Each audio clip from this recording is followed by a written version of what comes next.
The cemetery lay on the far edge of town, where the prairie grass grew wild and the wind never stopped moving. That weather-worn headstones stood in uneven rows, their inscriptions faded by sun and years, but one grave stood apart. No stone, no marker, only a patch of earth framed by a few stubborn weeds. The townsfolk rarely passed that way, and when they did, their eyes slid past it quickly, as if afraid to linger. Yet each week, without fail, fresh wildflowers appeared on the bare mound.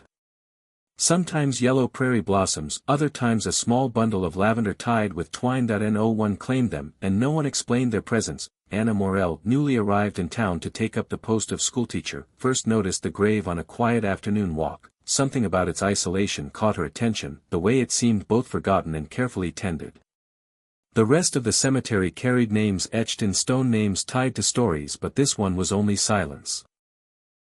She paused at the edge of the mound, the wind carrying the faint scent of the flowers. There was no clue to who rested beneath, no sign of when they had lived or died. Just the unmarked earth, standing in quiet defiance of time and memory. The mystery began there, in that lonely corner, with a grave that had no name. In the following days Anna began to notice how the townsfolk reacted whenever the nameless grave was mentioned.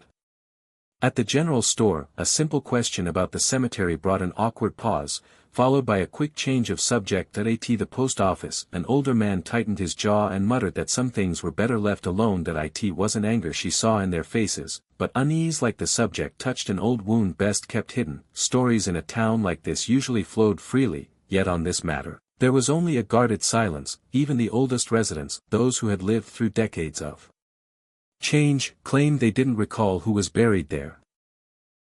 Some pretended to think hard before shrugging, others would busy themselves with some small task, avoiding her gaze entirely. The more resistance she met, the clearer it became that the grave story was not forgotten, it was being kept. The flowers, the secrecy, the avoidance, each piece hinted at something buried deeper than the coffin itself. And somewhere in the quiet corners of Redford, someone knew exactly why that grave had no name. One cold afternoon, Anna made her way to the far edge of town, where the old cemetery keeper, Samuel Reed, lived in a weathered cabin beside the iron gates. Samuel was a man of few words, his face lined by years of sun and wind, his eyes sharp yet weary. At first, he listened without much expression as she asked about the grave. His silence lingered long enough to make the air feel heavy. Then, with a reluctant breath, he admitted he had been working the grounds when the burial took place decades ago. According to Samuel, the grave was unlike any other he had seen in his long years. No headstone was ever placed, only the simple wooden cross that now leaned with age. The funeral had been small, attended by only a handful of people dressed in plain black. They had arrived quietly, without a preacher, and left just as quickly, speaking little to one another. Samuel said the coffin had been sealed shut before it even reached the cemetery. He had been paid well to dig the grave and told not to ask questions. No name was given, no date, only instructions to keep the burial discreet. Before she left, Samuel's voice dropped low, and he warned her that digging into the past of that grave could stir up things the town had worked hard to bury, not just in the ground, but in memory. Anna spent the following days inside the dusty records room of the old town hall. The air was thick with the scent of aged paper and fading ink, and the tall shelves groaned under the weight of decades-old ledgers.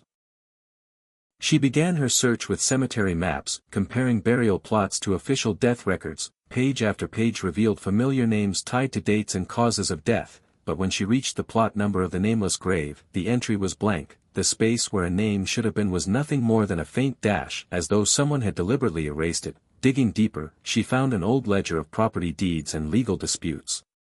Hidden between unrelated cases, one fragile page caught her eye. A faded police report from the same year as the burial. Most of the text had been smudged over time, but a single note remained clear: victim's identity to remain undisclosed by court order.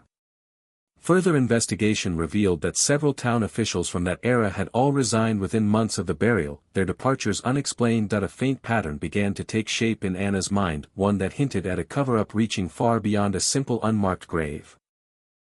Each discovery tightened the knot of mystery, leaving her with more questions than answers, and a growing certainty that someone had worked hard to erase a life from the town's history. Armed with the fragments of evidence she had collected, Anna returned to the cemetery under the pale light of dawn. The ground around the nameless grave was soft from recent rain, and the earth seemed to hold its breath as she worked. Beneath the surface, her careful digging uncovered a small, rusted metal box. Inside, Wrapped in brittle cloth were personal belongings: a silver locket with a faded photograph inside, a torn letter stained with age, and a badge that had long since lost its shine. The name engraved on the badge matched a man who had disappeared from town records exactly 27 years earlier. The letter, though partly ruined, revealed a desperate plea for help and hinted at a betrayal by someone in power.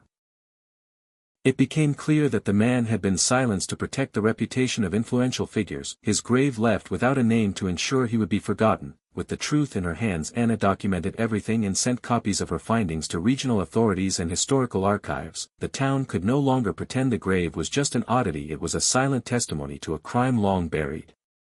Though the man's story had ended in injustice, Anna felt a quiet victory in giving him back his name. The wind through the cemetery's trees seemed to carry a whisper of gratitude, as if the dead themselves were finally at peace.